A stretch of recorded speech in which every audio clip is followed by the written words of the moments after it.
俾佢，即係咁啊！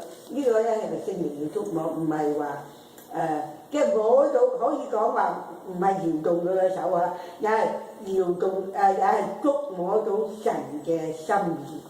不過牧師啊，嗰首歌咧每一次我禱告我就搖動佢啦，呢個係一個動作去哀求，唔係話係咩？唔係話去咁樣去感動個神。係咩？佢即係去到爸爸唔知，你下俾我啦，俾我啦，唔幫我啦咁樣一個。我都係咁樣啊，因為我覺得我自己細個嗰時候，你做咩？你係咪拉爸爸手啊？係啦。我要呢個爸爸，要呢個。好似細路仔，好似細路撒嬌咁樣，我覺得咁感覺嘅，我都係咁感覺。唔係講係嘛？你要聽係嘛？